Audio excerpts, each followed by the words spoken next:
নমস্কার বন্ধু, আমি সুমন বিশ্বাস। প্রতিদিন নয় আজও স্বপ্নিল বাংলা ক্লাসের পক্ষ থেকে সকল শিক্ষার্থী বন্ধুকে স্বাগত।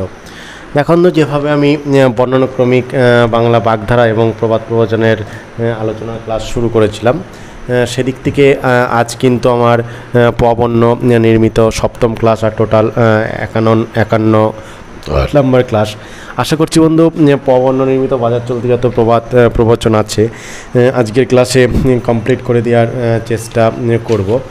এবং তোমরা জানো বন্ধু যে প্রবাদ প্রবচন আলোচনায় আমি শুধু প্রবাদের মানে বলেই থেমে যাই না, সেই সঙ্গে প্রবাদটার কোথা থেকে উৎপত্তি হলো এবং বাস্তবে কোন ঘটনার পরিপ্রেক্ষিতে এই প্রবাদটা ব্যবহার করব তার কিন্তু একটা বিস্তারিত ব্যাখ্যা দেওয়ার চেষ্টা করি। সেদিক থেকে আজ পগঠিতে প্রথম যে প্রবাদটা সম্পর্কে আলোচনা করব সেটা হচ্ছে পেট জ্বলে ভাতে, সোনার আংটি হাতে। অর্থাৎ ভাতের অভাবে পেটে আগুন জ্বলে যাচ্ছে, অথচ সোনার আংটি হাতে পড়ে ঘুরে যাচ্ছে। মানে ভিতরে শ্বাসশূন্য কিন্তু বাইরে আড়ম্বরপূর্ণ ব্যক্তি সম্পর্কে এটা ব্যবহৃত হয়। তারপর পেট পেট করে খেলি দই, পাছা বলল বাছা কই। মানে এটা হচ্ছে স্বামীর সাধারণত স্ত্রী সম্পর্কে এটা বলে থাকে যে পেট পেট করে খেলি দই, পাছা বলল বাছা কই।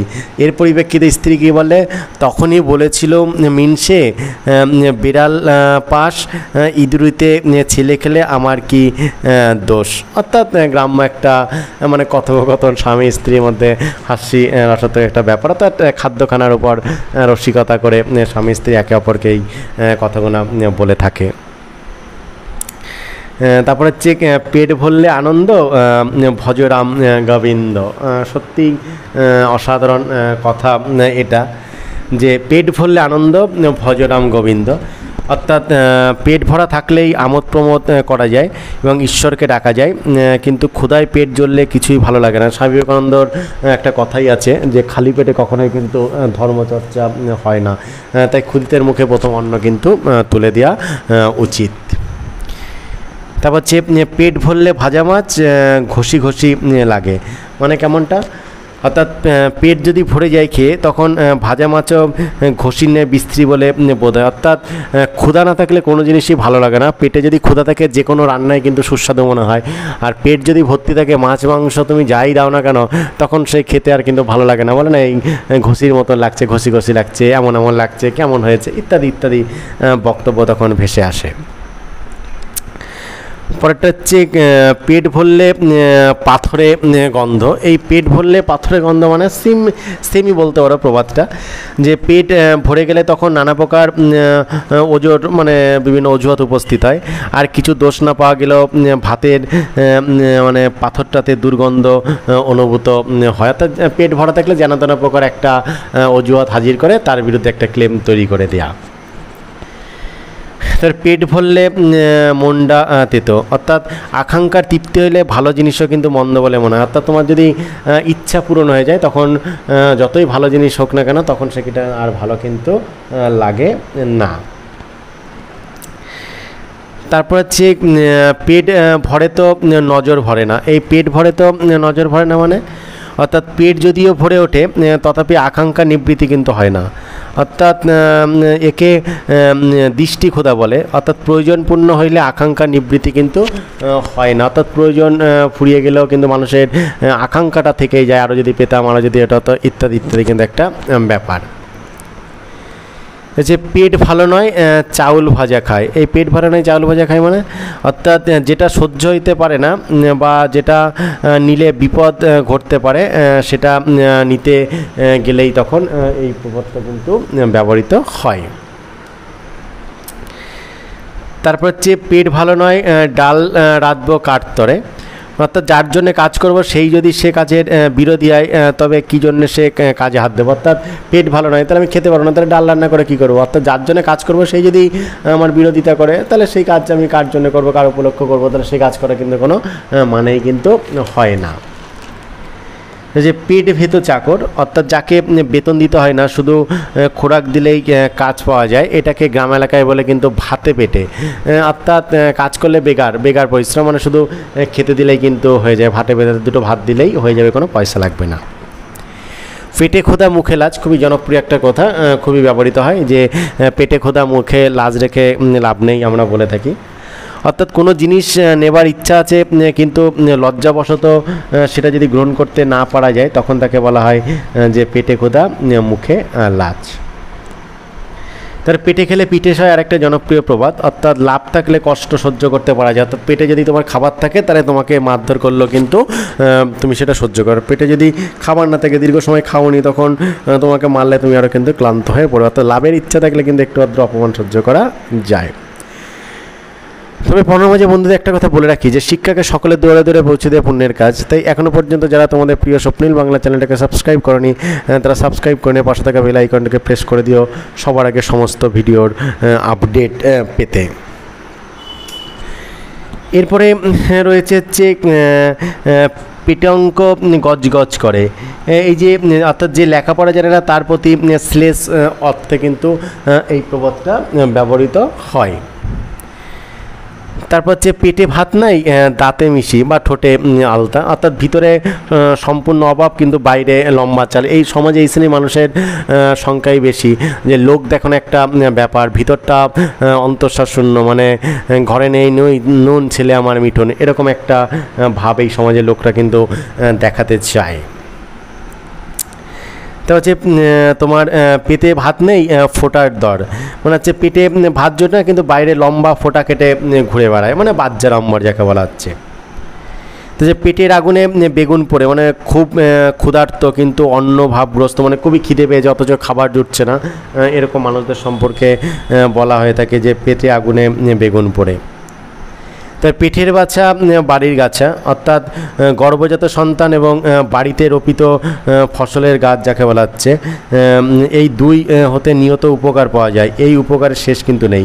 ওই যে পেটের বাছা আর বাড়ির গাছা, অর্থাৎ তোমার নিজের সন্তান যতটা তোমাকে উপকার করবে, তোমার বাড়ির গাছ যতটা তোমাকে উপকার করবে, অন্যের কাছ থেকে কিন্তু এটা আশা করা কিন্তু খুবই কিন্তু অন্যায়। পরটা হচ্ছে পেটের ভাত গেটের সোনা, অর্থাৎ যাকে পেটের ভাতের জন্য ভাবতে হয় না, কিঞ্চিত গহনা বা অর্থ সংস্থান আছে, তার কোনো চিন্তা কিন্তু নেই। অর্থাৎ যার ভাত কাপড়ের অভাব নেই, একটু গহনা আছে, তাহলে তার চিন্তা তেমন কোনো কারণ নেই, বিপদ আপদে সেটি কিন্তু কেটে যেতে পারবে। তার পেটের ভাত চাল হয়, পেটের ভাত চাল হয় ব্যাপারটা কেমন বলো তো? অর্থাৎ বেশি চিন্তা করলে কিংবা ভীত হলে ভুক্ত অন্নাদির পরিপাক হয় না, অর্থাৎ হজম হয় না, এবং বোধ হয় যেন উদরস্থ ভাতগুলো আবার চালে পরিণত হয়েছে। এই জন্য অত্যাধিক ভয় বা চিন্তার কারণ উপস্থিত হলে উক্ত প্রবাদ ব্যবহৃত হয়, যে পেটের ভাত চাল হয়ে যায়। খুব ভয় পেলে বা অতিরিক্ত চিন্তা করলে কিন্তু এই প্রবাদটা ব্যবহার করা হয়ে থাকে। এরপর রয়েছে পেটের ভিতরে হাত পা সেদয়। পেটের ভিতরে হাত পা সেদয় মানে হচ্ছে অতিশয় অদ্ভুত বা ভয়াবহ ব্যাপার দর্শন বা শ্রবণ করলে এমনই হতবুদ্ধি হতে হয় যে হাত পা প্রবৃত্তি অবশ হয়ে যায় এবং মনে হয় যেন ওহারা পেটের ভিতরে ঢুকে গিয়েছে। অর্থাৎ পেটের ভিতরে হাত পা সেদয় মানে কি, যদি তুমি খুব ভয় পাও তখন কিন্তু হতবুদ্ধি হয়ে যায়, মনে হয় যেন পেটের ভিতরেই হাত পা যেন হচ্ছে একবারে সিদিয়ে যাচ্ছে, অর্থাৎ ভয়ে জড়সড় কিন্তু হয়ে যাচ্ছে। তারপরে পেটের শত্রু মুড়ি, বাড়ির শত্রু বুড়ি, মানে অর্থাৎ মুড়ি পেটের কি করে বলো তো আপদ, কেননা মুড়ি খেলে পেটে অসুখ হয়, আর বুড়ি বাড়ির আপদ, কারণ সে কোনো কাজ করতে না পারায় কেবল বসে থাকে, আর বসে বসে বাড়ির সকলের কাজের খুঁটিনাটি নিয়ে নিয়ত সকলকে জ্বালাতন করতে থাকে। তাই পেটের শত্রু মুড়ি আর বাড়ির শত্রু হচ্ছে বুড়ি। যে পেতনির হাতে রাঙা শাঁখা, পেতনির হাতে রাঙা শাঁখা মানে অর্থাৎ পেতনির চেহারা অতি কুৎসিত বলে আমরা জানি, সে হাতে রাঙা শাঁখা পড়লে আরও কুৎসিত দেখায়। অর্থাৎ কুৎসিত রমণীর সাজসজ্জাকে লক্ষ্য করে এটা ব্যবহৃত, অর্থাৎ অতি কুৎসিত রজনী যদি অতিরিক্ত সাজগাজ করে তখন তারকে ইনসাল্ট করার জন্য এটা ব্যবহৃত। পেতনির হাতে রাঙা শাঁখা, কিংবা হচ্ছে বেদের মেয়ের সাজ, বেদের মেয়ে সাজতে সাজতে এমন সাজে যে বিশ্রী লাগে। তো হচ্ছে পৈতা পুড়িলে সন্ন্যাসী বা ব্রহ্মচারী, মানে দণ্ডী সন্ন্যাসীরা পৈতা পুড়িয়ে ফেলে, যে বুদ্ধিদোষে সকল দিক নষ্ট করে ঘুরে বেড়ায় তাকে বলা হচ্ছে কিন্তু পৈতে পুড়িয়ে কিন্তু সন্ন্যাসী। তা হচ্ছে পোড়া কপালের সুখ নাই, বিয়ে বাড়ির ভাত নাই। সত্যিই পোড়া কপাল বা অদিষ্টে যদি সুখ না থাকে তুমি যেখানেই যাও দুঃখভোগ তোমাকে করতেই হবে। মনে পড়ে যায় আরেকটা সিমিলার প্রবাদ যে অভাগা যেদিকে চায় সাগর শুকায় যায়। অর্থাৎ কপালে যদি সুখ না থাকে তাহলে মানে তুমি যেখানেই যাও সুখ কিন্তু পাবে না। যে কপালে যদি না থাকে ঘি ঠকঠকালে হবে। অর্থাৎ কপাল বিরাট ব্যাপার, অদিষ্ট কখনো কেউ কিন্তু কেড়ে নিতে পারে না। দেখুন এই যে বাংলা বর্ণানুক্রমিক বাগধারা বা প্রবাদ প্রবচনের ক্লাসটা এটা খুবই গুরুত্বপূর্ণ ক্লাস, কারণ বর্তমানে 11-12 যেমন পাঠ্য, সেই সঙ্গে পিএসসি, এমএসসি, এসএসসি চাকরি পরীক্ষাতেও কিন্তু এটা আসতে দেখা গেছে। তাছাড়া কিন্তু দেখবে বন্ধু তোমার লেখাটাকে সুন্দর করার জন্যে, বক্তব্যকে সুন্দর করার জন্যে তোমাদের এই প্রবাদ প্রবচন জানাগোনা একান্ত প্রয়োজন। বা বাস্তব এলাকায় মানুষের মনজয়ী কথাবার্তা বলতে হলে ঘটনা প্রসঙ্গে যদি তুমি একটা দুটো প্রবাদ প্রবচন ব্যবহার করতে পারো তখন সবাই কিন্তু মুগ্ধ হয়ে যাবে এবং তোমার প্রশংসা করবে, বা ব্যাপক কথা, ব্যাপক প্রবচন, তুই কোথায় শিখলি, কী ব্যাপার, কীভাবে বলিস। মানে একটা অর্থাৎ এটা জানা, তুমি জ্ঞানকে যত প্রসারিত করবে তত মানুষের কাছে সম্মানটা বেশি পাবে, এটা স্বাভাবিক জিনিস। ওটা পোয়া বারো খুবই জনপ্রিয় একটা প্রবাদ। অর্থাৎ পাশা খেলায় পোয়া বা বারো একটি ভালো দান। এতে দুইটি ছক 6-6 করে পড়ে আর একটিতে পোয়া অর্থাৎ 1 পড়ে। অর্থাৎ অদিষ্টে লাভের সম্ভাবনা থাকলে এই কথাটি কিন্তু ব্যবহৃত হয় যে পোয়া বারো মানে তার সুবর্ণ সুযোগ যাকে বলতে পারো, ভালো সময়। তো হচ্ছে পোড় মানে পোয়াতি বর্তায়, অর্থাৎ ছেলেকে পো বলে। কোনো কোনো স্থানে ছেলের সুখ স্বাচ্ছন্দ্যের জন্য প্রসূতিরও অর্থাৎ মায়েরও সুখ স্বাচ্ছন্দ্যের ব্যবস্থা করতে হয়। একজনকে উপলক্ষ করে আরেকজনকে নিজের ভালো করে লইলে এই প্রবাদ প্রযুক্ত। অর্থাৎ পোর নামে পোয়াতি বর্তে, অর্থাৎ ছেলের উপলক্ষে মাকে যদি হয়, যেমন এই যে ধরো জামাই ষষ্ঠী আসছে, আজকে জামাই ষষ্ঠীর আগের দিন মঙ্গলবার, কালকে জামাই ষষ্ঠী, দেখবে বলে জামাই ষষ্ঠী, অর্থাৎ জামাইয়ের উপলক্ষে খাসির মাংস আনলাম, জামাইয়ের উপলক্ষে এটা করলাম। অর্থাৎ জামাইয়ের উপলক্ষে কি জামাই একা খায় না, জামাইকে উপলক্ষ করে সবাই খায়। অর্থাৎ জামাইয়ের নাম হয়, বাকি সবাই কিন্তু একবারে যতটা পারে ততটা গলা পর্যন্ত কিন্তু খেয়ে ফেলে। সেরকম একটা ব্যাপার এই পোন নামে কিন্তু পোয়াতি বর্তায়, জামাইয়ের নামে সবার কিন্তু পেটটা ভরে।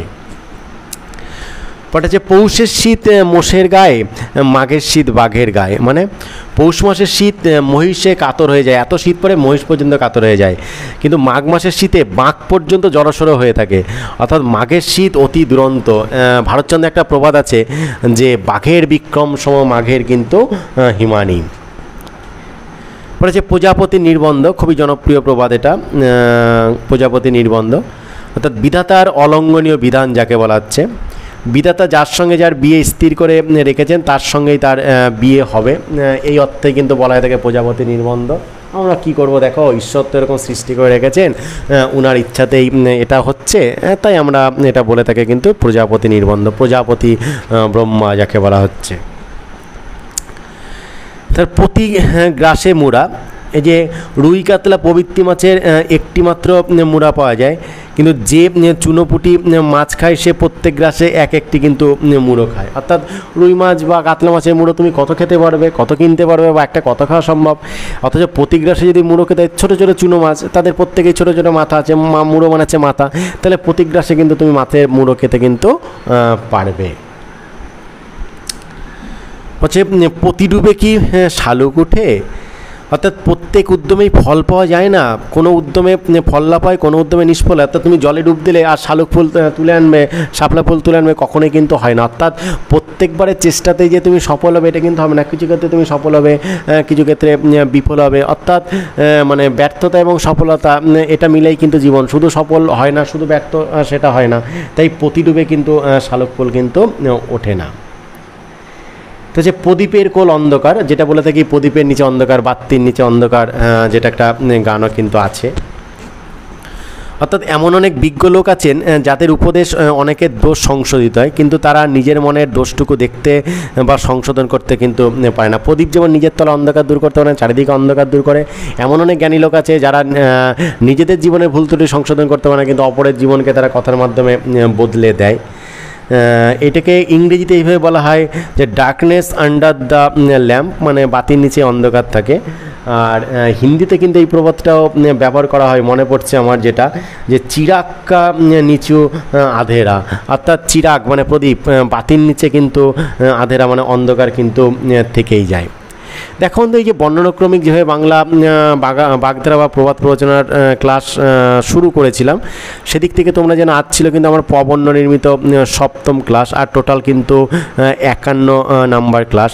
আজকে এই পবর্ণ নির্মিত সপ্তম ক্লাসে বাজার চলতি পবর্ণ নির্মিত যত প্রবাদ প্রবচন আছে তার টোটালটা কমপ্লিট করতে পেরেছি, এবং আশা করছি বন্ধু তোমাদের সুন্দরভাবে বুঝিয়েও দিতে পেরেছি।